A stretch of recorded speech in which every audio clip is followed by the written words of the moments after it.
Viva o GT! Viva o 1º de Maio!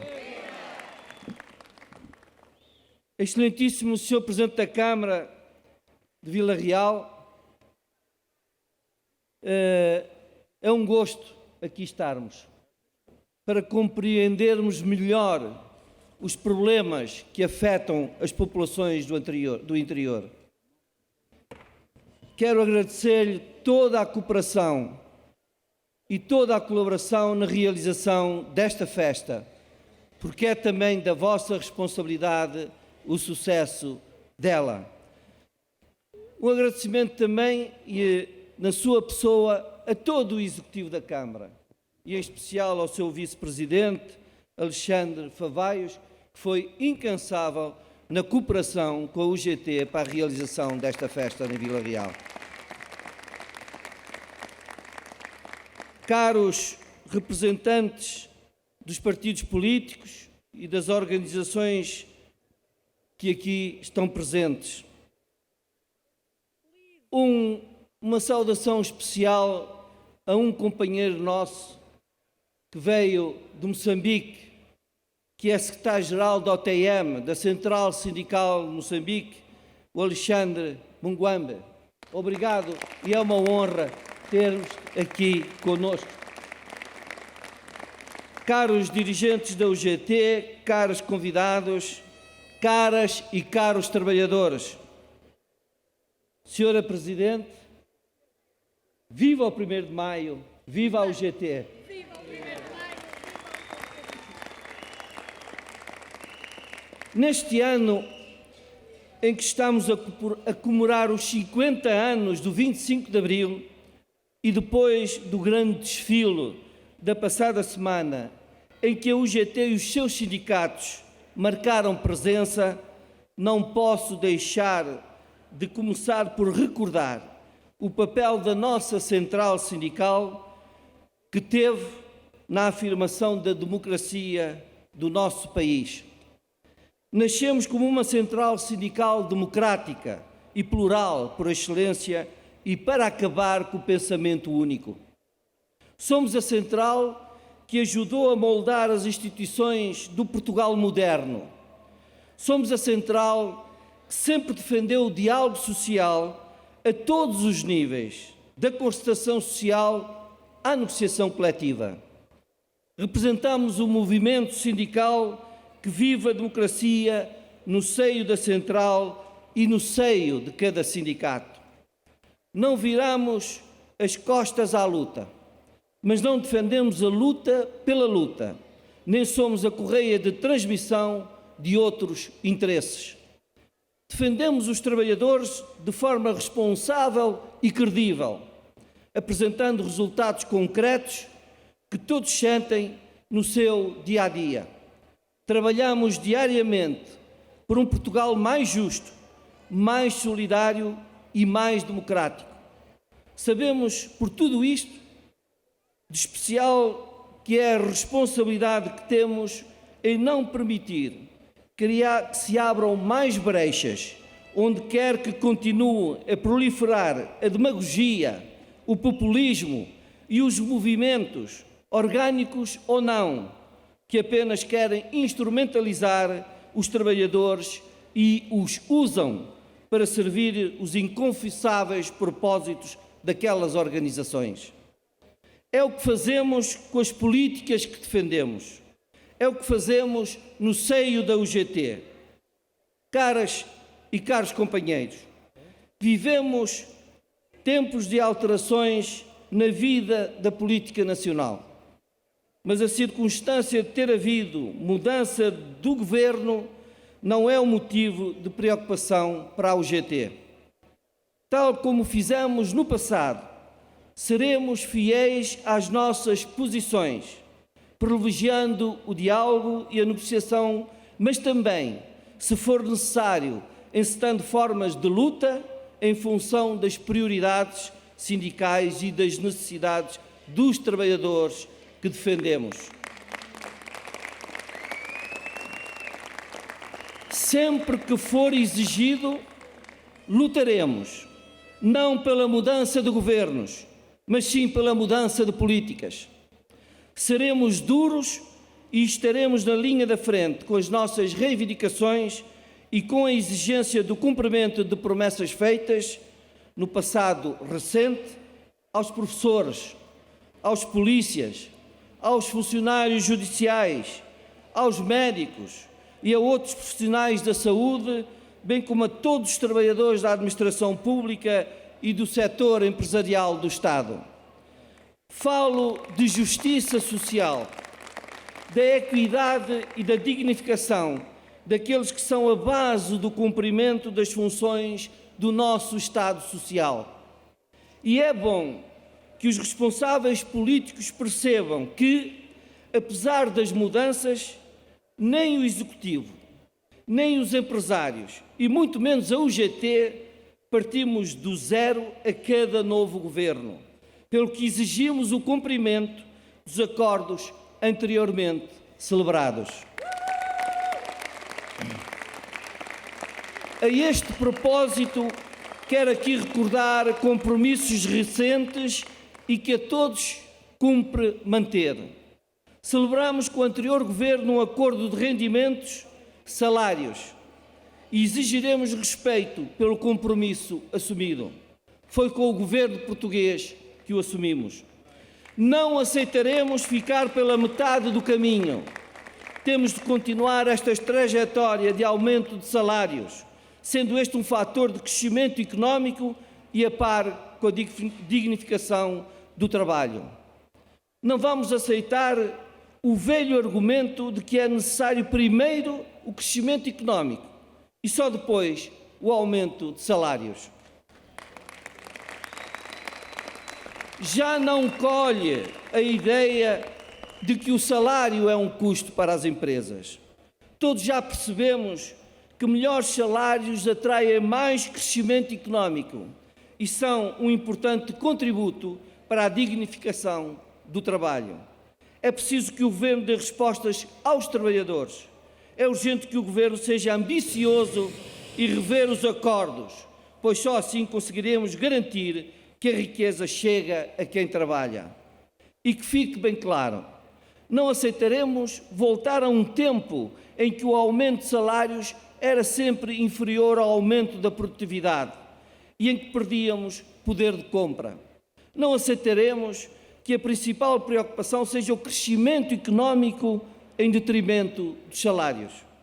O aumento do salário mínimo e de todos os salários, fundamentado na negociação coletiva, não pode ser a bandeira de um só governo. Tem de ser a bandeira de todos os governos de Portugal. E esses aumentos, essencialmente resultantes da negociação e da concertação social, são um imperativo para um progresso social e um económico do país. Se este governo diz que o crescimento económico será maior, temos de acreditar. Se este governo diz que o excedente orçamental é maior, temos de acreditar. Mas se este governo diz, tem de ser consequente com as suas afirmações e com as suas promessas.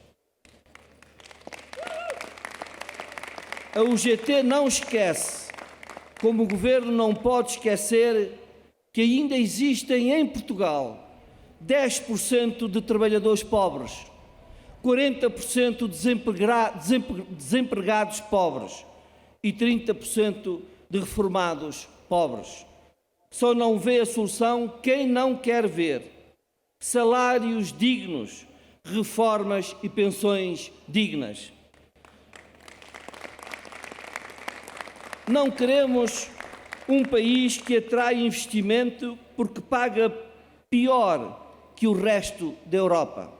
Não queremos ser um país dos baixos salários. E não venham com discursos em que a solução são os prémios ou os pagamentos por fora. Esta estratégia só serve os interesses de algumas empresas. Deixa desprotegidos os trabalhadores em situação de doença ou desemprego e compromete a reforma do futuro destes trabalhadores. Seremos intransigentes na exigência de um IRS mais justo.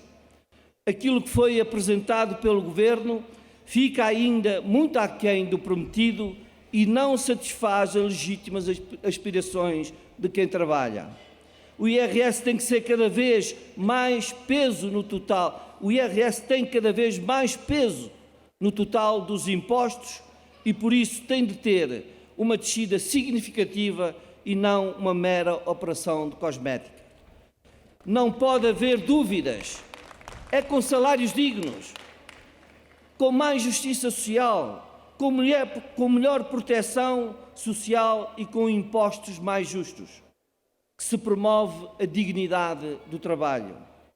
Na sociedade portuguesa, os problemas são sentidos por todos. Precariedade elevada, desigualdades de género, desemprego jovem inaceitável, habitação a preços incomportáveis, impossibilidade de desenhar projetos de vida atrativos para o presente e para o futuro, atirando os nossos jovens para o estrangeiro. Não é isso que queremos para Portugal. Não é apenas alargando o IRS jovem que retemos os mais novos. É com legislação que os proteja, com condições de trabalho dignas, com estabilidade, com possibilidade de futuro nas suas vidas. É pondo um travão às práticas das empresas que têm lucros de milhões, que apenas chegam aos administradores e acionistas, mas nunca aos trabalhadores. É promovendo a negociação coletiva e os aumentos de salários. Falar em aumentos de salários é que associam sempre à produtividade. Deixem-nos dizer, de 2013 a 2022, a produtividade cresceu 18,7% e os salários cresceram só apenas 10,7%. Então, qual é o problema? Produzimos ou não produzimos? Não é um problema de produção, é um problema de consciência social. Falta de abertura para aumentos e salários dignos.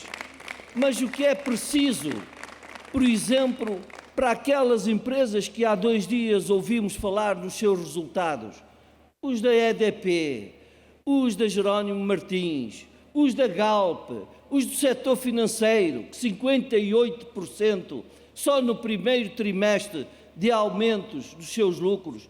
Sabem qual é a resposta que estas empresas que têm produtividade e têm resultados? 2,5% de aumento para os seus trabalhadores.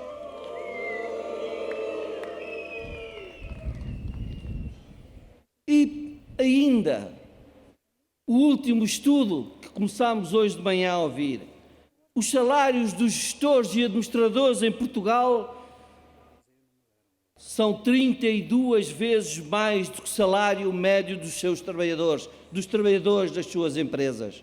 Isto é inaceitável num Portugal de futuro e num Portugal que queremos de progresso e de justiça social. A UGT não pode aceitar que estejamos de novo a assistir a um jogo político de mexer em tudo. Por isso pergunto, as alterações ao Código de Trabalho que entraram em vigor faz hoje apenas 1 ano e que agora querem fazer crer que é necessário mudar tudo? É flexibilizando mais os horários e os despedimentos e desequilibrando a negociação coletiva que vamos melhorar o mercado de trabalho e atrair para Portugal empresas de qualidade? Acham que as empresas de qualidade são as que vêm para Portugal porque os salários são baixos? O Governo não sabe que os promotores de investimento são a estabilidade, a previsibilidade e um clima de confiança e de progresso social e económico. Temos de aprender com os erros, temos de saber valorizar o que temos de melhor e não tenhamos dúvidas, quanto maior for a instabilidade política, maior deve ser a valorização do diálogo e do diálogo social e do seu papel. No pouco tempo que está em funções, o Governo tem mostrado mais pressa em falar de economia e em dialogar com os empregadores. Não é um bom pronúncio para o diálogo social, mas ainda vai a tempo de mudar, nomeadamente se aceitar os reptos da UGT. Há que valorizar e reforçar os acordos feitos e os compromissos assumidos. Há que levar as discussões estratégicas do país para a Comissão Permanente de Concertação Social, a formação profissional, em que temos um acordo a cumprir, a demografia, as desigualdades, a proteção social, as migrações, a justiça e, sim, mesmo a economia não é só uma questão para discutir com os empregadores, é também com os trabalhadores. Há que conduzir todos os temas importantes, nacionais, setoriais e profissionais para a negociação com os sindicatos. Há que realizar as verdadeiras discussões para o progresso social e económico com todos os autores interessados. É essencial fazer pontes com todos, sem excluir ninguém, e não só com os patrões. Aqui e agora, cabe também uma palavra para a administração pública, tantas vezes maltratada, quando é um dos garantes do nosso Estado Social. Queremos um Estado Social que chegue a todos e a todo o país, que chegue também ao interior do país. É isso que a UGT defende. São estas as nossas propostas também. Não podemos defender, em regime de igualdade para todos os portugueses, um Serviço Nacional de Saúde melhor, uma educação melhor, uma melhor proteção e uma melhor justiça, sem investimento nos serviços públicos e nos seus trabalhadores. Um problema ainda premente e que não pode passar por entre os pingos da chuva, felizmente agora não está a chover, é o da habitação e o das taxas de juro. Todos sentimos e não encontramos ainda as soluções adequadas, até mesmo no seio da política europeia, para responder aos problemas das taxas de juros. É que a UGT não aceita, e por outro lado, que a Comissão Europeia queira os Estados-membros retirem os apoios aos trabalhadores e suas famílias com o argumento de que a crise terá passado, quando, ao mesmo tempo, vemos o Banco Central Europeu a manter elevadas as taxas de juros com o argumento de que a crise ainda não acabou. Em que é que ficamos? Ou acabou ou não acabou. As instituições europeias não podem levar o seu desentendimento ao ponto de proporem soluções que são o pior dos dois mundos para os trabalhadores. Estas duas narrativas que se opõem nos pressupostos e nas pretensas soluções vêm apenas provocar um afastamento dos cidadãos face àquilo que esperariam da União Europeia. Faço o desafio aos decisores europeus. Seria interessante que dissessem aos trabalhadores portugueses que a crise acabou, sobretudo àqueles que não conseguem pagar a sua casa. E seria ainda mais interessante ouvir as respostas que estes trabalhadores lhes teriam para lhes dar. Sejamos claros, a UGT não aceita o regresso da austeridade, imposta cá ou vinda de fora, seja assumida ou escondida, em políticas que comprometem a dignidade e a vida de quem trabalha. Portugal revelou que não era esse o caminho, contrapondo com o que o resto da Europa fazia. Até lhe chamaram o milagre português. Esperamos que as eleições europeias que se aproximam sejam um momento de reafirmação dos valores da solidariedade, da igualdade e dignidade, que são a marca da Europa social que todos defendemos. Esperemos que o governo português continue a levar as mesmas mensagens aos responsáveis europeus. Mais salários e mais direitos para os trabalhadores são sinónimo de maior crescimento económico e criação de mais emprego. Essas são as mensagens para Portugal. Essas são as mensagens para a Europa que todos queremos e que todos defendemos. Caras e caros companheiros, termino como comecei, reafirmando que a UGT será fiel ao contributo que a democracia nos deu e permite estarmos hoje aqui reunidos.